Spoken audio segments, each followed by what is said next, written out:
Good morning, this is Grassroots Rising, and I'm your host, Jimmy Skogard. And today I'm going to talk about Sunday in Wyoming. The doors on cars and pickup trucks shut in our church parking lots. Hands meet, smiles come easy. Coffee is already on somewhere inside. Families find a pew, a pastor moves from one conversation to the next, offering a greeting here, a quick word of comfort, an answer, his steady presence. For a while, life feels ordered. That feeling stayed with me after the Central Wyoming Fair and Rodeo last year. I had a booth there, and beside me sat a Baptist missionary. Over the course of the fair, we visited quite a bit. We talked about faith, immigration, duty, what it means to love our neighbor in a hard time, and those conversations stayed with me. The missionary, Dan, felt separation was necessary. He supported the current immigration policies, and I kept circling back to a simpler question. What do the teachings of Jesus ask us when the person in front of us is poor, afraid, or just trying to feed their family? What do we do with the Good Samaritan? What do we do with do unto others as you would have done unto you? That question followed me past the fairgrounds and into Casper churches. My first longer visit was with Pastor Nate at the Lighthouse Baptist Church. We sat down and talked. The conversation was respectful, honest, direct. Pastor Nate shared a view I have now heard more than once. A person here without papers has broken the law. A person in that situation should be rounded up and sent home. I left that meeting carrying one question. How does an idea like that move through a community and begin to sound normal? Led me on to Pastor Mike at College Baptist. Our conversation turned toward asylum, and the issue took on another shape. Pastor Mike said anyone was welcome to seek asylum in his church, and yet he spoke about a separation between faith and the government. As I understood it, the church ministers to the souls while government handles open borders and laws. I came away with the sense that the church owes allegiance to the government in that sphere. That struck me as odd, because are we not the government, you and I? In a country like ours, government is not some distant machine hovering around us. Government is us. We choose it. We empower it. We answer for it.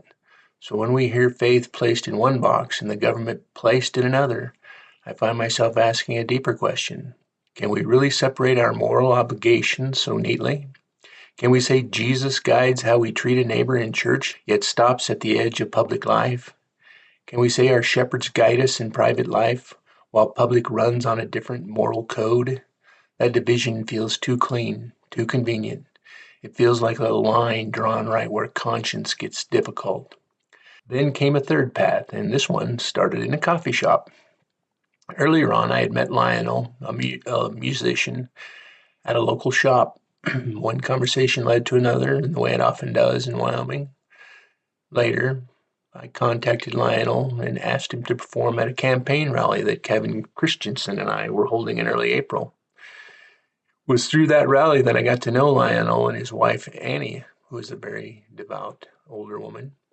They had come to Wyoming from Louisiana, and both were deeply interested in helping us with the campaign. It was only after the rally, following a trail built through this new friendship and trust, that Lionel pointed me towards Pastor Kelly at a local Baptist church in my neighborhood. And that part matters because it reminded me that church is never just a building. Church is people. Church is relationships. Church is the slow weaving together of stories, convictions, friendship, and hopes. That visit felt different before I even walked through the door because a neighbor had opened the way.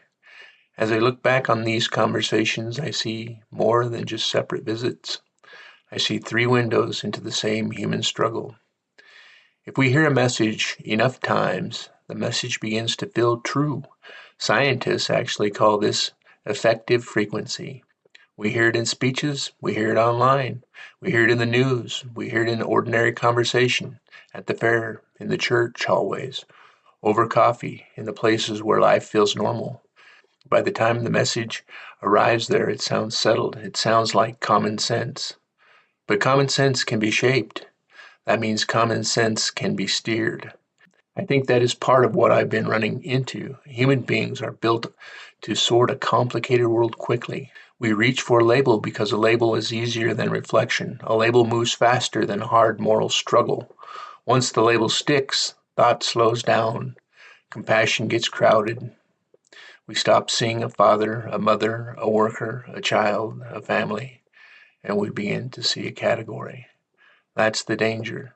The more invested we become in the category, the easier it is to defend the shortcut. Soon the shortcut starts to look like wisdom, when in truth it is compression. A complicated moral question gets flattened into something simple enough to repeat between handshakes. I don't write to condemn pastors. I write because I see the same human tendency in all of us, including me. I get tired. I want to make the world make quick sense. I feel the pull of easy categories. It takes effort to slow down. It takes effort to listen. It takes effort to ask whether the words coming out of my mouth still line up with the values I claim to live by. And that brings me back to Sunday. Sunday may be one of the hardest days to have a real conversation with a pastor. A pastor on Sunday is moving fast. Congregation needs attention. Someone needs a prayer. Someone needs comfort. Someone needs direction. Sunday is sacred, and Sunday is crowded.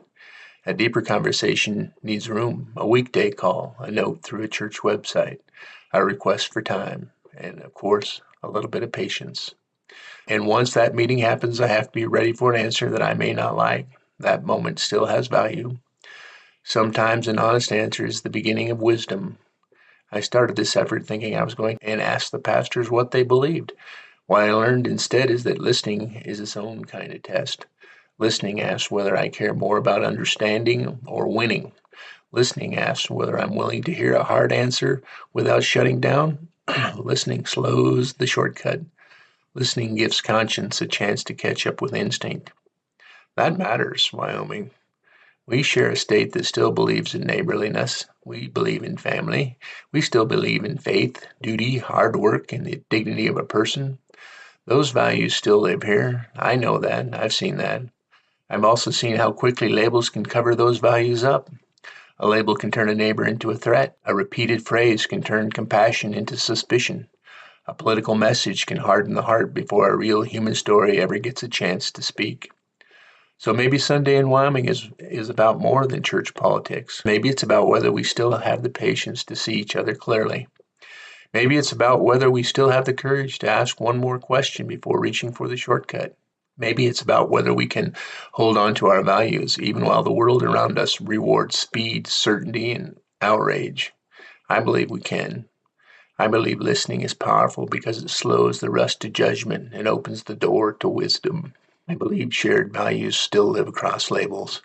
I believe we are strongest when we stop performing for each other and start talking to each other. If you've ever walked away from a conversation frustrated, disappointed, or unsettled, it's time to rise up. Set one meeting this week with someone you respect. Ask one honest question. Listen all the way through. Work to understand before rushing to an answer, because agency means the ability to decide our future for ourselves. We still hold that power, but only if we use it. Our children and our grandchildren's legacy is in our hands now. Please join the movement at skogard2026.org. Thank you for listening today. I'll talk to you tomorrow.